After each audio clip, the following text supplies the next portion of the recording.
In an age where faith is often dismissed as naive and miracles relegated to ancient texts, something happened behind the scenes of The Chosen that defied explanation. A presence so real, so overwhelming, descended upon the cast and crew during one of the most iconic moments in the series. It wasn't a special effect, a planned emotion, or a carefully orchestrated scene. It was the sacred interrupting the secular, heaven breaking through human routine, and those who were there still struggled to put it into words. The moment occurred during the filming of the Sermon on the Mount, a scene that for Christians around the world carries the voice of Christ speaking directly to the human soul. But what happened on that Texas hillside surpassed performance. People wept. The wind stilled. Even birds that had been flying above suddenly circled in silence, as if creation itself were paying attention. What unfolded that day wasn't captured by all the cameras, but it was etched into the hearts of everyone present. Jonathan Roumie, portraying Jesus, was visibly affected. As he recited the Beatitudes, his voice trembled, not from nerves, but from something deeper, something that moved through him. His tears were not scripted. His silence between lines wasn't forgotten text. It was reverence. And yet no one yelled, "Cut," because no one dared interrupt what felt holy. In the hours following that scene, the crew remained unusually quiet, not out of exhaustion or professionalism, but because something had changed. Lighting technicians, sound operators, even makeup artists, each stood still, some blinking back tears, others lost in thought. One of the camera assistants later shared, "It was like the air had weight. You felt it on your chest, but not in a suffocating way, more like someone was placing a hand over your heart." The phenomenon wasn't just emotional. Something physical had shifted. The footage reviewed later revealed a soft glow in the scene, one that hadn't come from any known light source. "It wasn't a flare," the director insisted. "We've filmed long enough to know the difference. This wasn't technical, it was otherworldly." Even the audio team captured what they called a pregnant silence, a stillness that hummed with presence, not emptiness. Many involved tried to make sense of it. Perhaps it was a collective emotional climax. Maybe the actor's dedication had simply peaked in that moment. But for others, especially those of faith, there was no doubt the divine had passed by. And like Moses before the burning bush, the instinct was not to speak, but to remove their shoes, inwardly, if not literally. One of the producers, not known for being religious, confessed that after the shoot he couldn't sleep. He kept replaying Jonathan's voice in his head, not the performance, but the pauses between his words. "That silence," he said, "it felt like something was trying to say something right inside my chest." What had been filmed that day wasn't just content. It was sacred memory. What many viewers don't realize is that what happened on set wasn't born in that single moment. It was the fruit of long, hidden preparation. Jonathan Roumie didn't simply walk into the role of Jesus. He prayed into it. Long before the cameras rolled, he entered into a period of fasting, silence, and deep scriptural meditation. He wasn't rehearsing lines. He was cultivating surrender. In one interview, he shared, "I told God, if I'm going to do this, I can't do it alone. You have to speak through me. I don't want people to see Jonathan. I want them to see you." That simple prayer became a spiritual contract, and it changed everything. According to Catholic tradition, the saints often speak of making oneself a vessel, not just for talent or message, but for presence. Saint Teresa of Avila wrote that, "True prayer isn't about words, it's about making the soul spacious enough to receive God." Roumie, without perhaps realizing it, was doing just that. Emptying himself so someone greater could enter. Other actors followed suit. Some began reading the Gospels more seriously. Others would gather before scenes to pray, not as a production ritual, but as a cry for guidance. It wasn't acting anymore, it was liturgy in disguise. A set that had once been simply a creative space began to feel like a tabernacle. And the result, a transformation not just of performance but of atmosphere. There's a spiritual principle at play here. Where God is truly welcomed, He comes. And when He comes, everything changes. Even the ordinary becomes luminous. Even rehearsals become revelations. As filming continued in various locations, the pattern of unusual phenomena only grew. On a different day, during a sunset scene, the director called for a lighting adjustment. But as the team scrambled to reposition the equipment, they paused. A golden glow had already settled over the scene, perfectly illuminating the frame. No lights were on. "It's the sun," someone said, but the actual sun had already dipped below the hills. Then came the wind, or rather, the lack of it. During a pivotal scene by the water, a persistent breeze had disrupted several takes. Scripts flew, robes fluttered. But just as the actor playing Jesus began a particularly intense monologue, the wind stopped. Completely. The trees stilled. The surface of the lake smoothed as if under command. It held until the final line was delivered, and then resumed as if on cue. It felt like nature was obeying something, a crew member whispered. Sound technicians recorded subtle anomalies too. Delays in echo, strange clarity, even untraceable harmonics that seemed to enter during prayers. Some dismissed it as audio quirks, but others sensed more. "There's no knob for that. And kind of resonance," said one veteran mixer. "It didn't sound engineered. It sounded eternal." Even wildlife seemed to participate. Birds gathered unusually close during scenes involving healings. On one occasion, a butterfly landed on the actor's shoulder during the reading of a gospel passage and stayed there. Cameras kept rolling. No one dared brush it away. These weren't staged miracles. They were interruptions of grace, little ruptures in reality where heaven briefly bled through. And for those with eyes to see, it was clear something sacred was choosing to be seen. What began as isolated experiences, tears during takes, inexplicable stillness, or flickers of light, soon evolved into something larger. Not just events, but an atmosphere. Cast members began speaking of a sacred tension on set, a sense that each day brought more than scenes to shoot. It brought spiritual weight. And the weight wasn't burdensome. It was holy. Paris Patel, who portrays Matthew, spoke candidly in an interview about one particular morning. He had arrived on set distracted, mentally rehearsing lines and thinking about family issues. But as soon as he stepped into costume and walked onto the set, a reconstructed Galilean marketplace, he froze. It felt like I had stepped into something ancient. My chest tightened, and I had to fight back tears before the first take. No one had said a word, but something had arrived before us. It wasn't just actors feeling it. The wardrobe assistant began bringing a small rosary to work each day, saying it helped her stay grounded amidst the strange peace that had taken over the set. One grip operator, a self-described agnostic, started arriving early, just to sit in silence before the crew arrived. "I don't know what's happening here," he admitted, "but I don't want to miss it." Catholic spirituality has long described moments like these as participation in the communion of saints. That isn't just about souls in heaven, it's about the shared presence of grace in a group of believers, a kind of collective intimacy with the divine. What happened on the set of The Chosen was just that. Prayer wasn't just private anymore. Between scenes, groups formed circles, hands joined, words were lifted to heaven. Even those unfamiliar with prayer found themselves moved to whisper "thank you" without knowing exactly to whom. Jonathan Roumie later remarked, "We weren't just acting like disciples, we were becoming them." The set had become a sanctuary. And in that sacred space, something ancient stirred, a renewal of the early church's spirit, where hearts burned not with fame, but with fire from above. As the days of filming went on, something even more mysterious began to surface.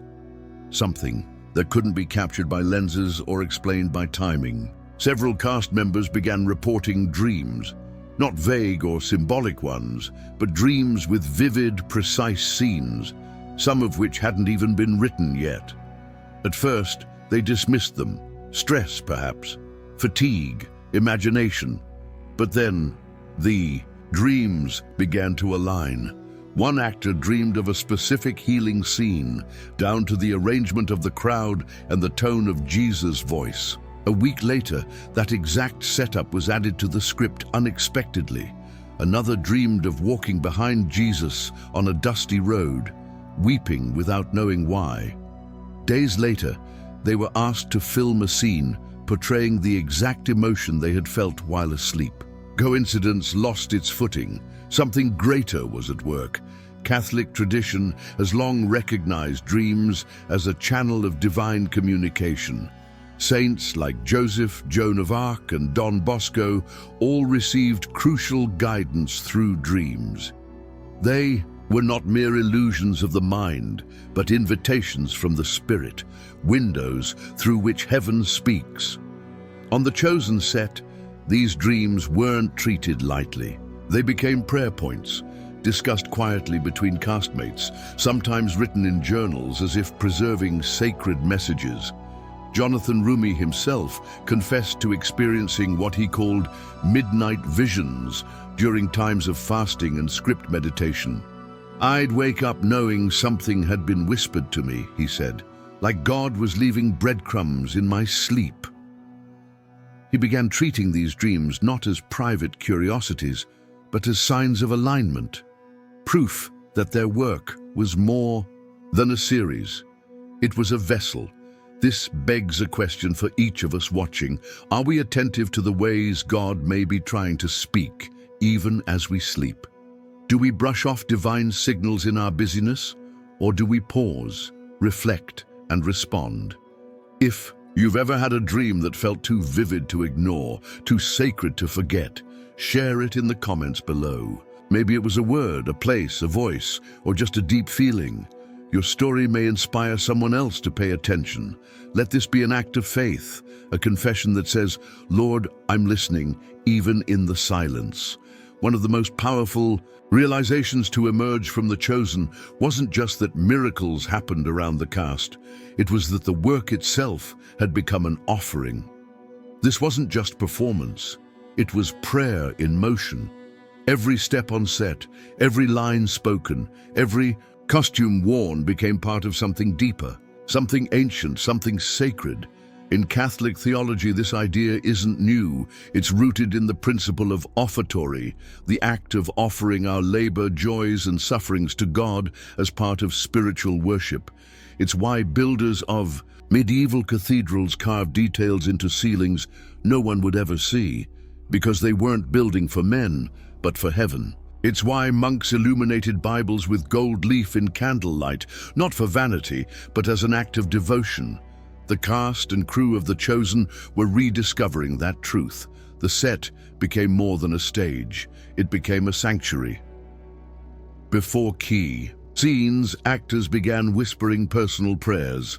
The director would pause to breathe, not for pacing, but for reverence. Scenes were rehearsed, not only to polish delivery, but to align hearts.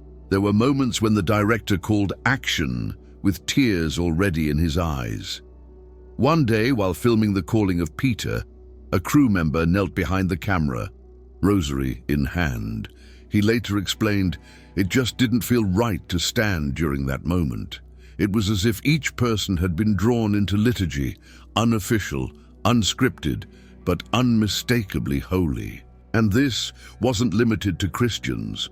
Even non-believers on the team acknowledged something was happening. "I'm not religious," one cinematographer said, "but this feels different. Like something's being poured through us, not just made by us." This is what Catholic spirituality calls participation in divine creation, when the human act of creating reflects the Creator himself. And when that happens, when we consciously give our work back to God, the ordinary becomes extraordinary. Spiritual experiences, when authentic, don't end when the moment passes. They leave traces, subtle but unmistakable. And for those involved in the chosen, the changes went far beyond emotional reactions. Prayer lives deepened, relationships softened, habits transformed. There was a distinct before and after for many in the cast and crew. Jonathan Roumie has spoken often about how portraying Jesus reshaped not only his craft, but his soul. "It changed how I prayed," he confessed. "It changed how I saw people, how I walked through the world." That level of transformation isn't born from acting. It's born from encounter. A brush with the divine does not leave us as it found us. Other cast members shared similar shifts. One actress, previously hesitant about religion, began attending Mass regularly after wrapping her scenes. A producer began reading the Gospels with his children each evening. Small decisions, yes, but decisions that, in the language of the church, point to conversion of heart. And where there is conversion, there is grace. These experiences echo a principle found in Catholic spirituality. Authentic encounters with God always bear fruit, not necessarily the miraculous or the dramatic, but the lasting interior kind. Patience where there was anxiety, compassion where there was cynicism, clarity where there was confusion. Grace doesn't always shout. Sometimes it lingers like fragrance long after the incense has burned out. Even among those who didn't claim faith, there was a noticeable reverence. A lighting technician who'd once been indifferent to religion was found alone, kneeling by the Sea of Galilee set after a late-night shoot. He wouldn't say what he felt. He just nodded when asked if something had changed, and perhaps that's the most telling sign of all. Not the words spoken, but the silence that follows them. A silence filled not with absence, but presence. The kind of silence that says something real happened here. Years passed, seasons changed. The set moved from one location to another, and new actors joined the cast. But one thing remained: an atmosphere. Those who arrived in later seasons spoke of feeling something even before understanding what had taken place years earlier. A kind of spiritual residue lingered in the air. The holiness that had once interrupted the production now seemed embedded in its very rhythm. New cast members began reporting the same experiences, dreams that foreshadowed scenes, moments of unexplained stillness, and that same indescribable presence that filled the space during quiet takes. For them, it was like stepping into a story already blessed, a vineyard already ripe with unseen fruit. One assistant director, new to the team, shared how he would often arrive early, not to review shot lists, but to sit in silence among the empty structures of the recreated Capernaum. "It felt like something had been prayed into these walls," he said. "You could almost hear the echoes." This continuation of grace aligns deeply with Catholic understanding. In the Church, sacred spaces are not defined by architecture alone, but by consecration, by prayer, intention, and the invocation of God's presence. Once consecrated, a place remembers, and perhaps by that mystery, so does a film set. Even more striking was how the cast began to expect the unexpected. They no longer tried to recreate spiritual moments artificially. Instead, they learned to prepare their hearts, do their part with excellence, and remain open. The rest, they understood, was up to God. This spiritual maturity marked a shift from seeking signs to hosting the sacred. The production became not a pursuit of miracles, but a posture of welcome, and that posture made all the difference. What The Chosen revealed, far beyond its scripts, performances, and cinematography, is that God has not ceased to speak. The Age of Miracles did not end with the last page of the Bible. It continues in quiet spaces, in trembling hands, in whispered prayers offered between takes. The divine does not wait for cathedrals. He enters wherever hearts are open, be it a home, a hospital, or a film set in the middle of Texas. The cameras of The Chosen captured more than drama. They captured a living witness that when we approach sacred stories with reverence, something holy answers back. The veil between heaven and earth grows thin, not because we force it, but because we become still enough to notice. This is the mystery the saints understood so well, that God delights in using the ordinary to reveal the extraordinary. Clay becomes chalice, bread becomes body, a performance becomes prayer. And when we surrender our talents, our fears, and our control, something greater moves through us, unseen, unstoppable, eternal. What happened during the filming of The Chosen is not a story locked in the past. It's an invitation, an open door, to anyone willing to say, like Mary, fiat mihi secundum verbum tuum. Let it be done unto me according to your word. You don't need a script or a stage for the sacred to arrive, just a heart willing to be interrupted by grace. If this message touched you, help it reach others. Subscribe to our channel. Share this video with someone who needs hope, and leave a comment below with one word, present, as a sign that you, too, are ready to receive what heaven still longs to give. May the same spirit that visited that Texas hillside visit you today, wherever you are.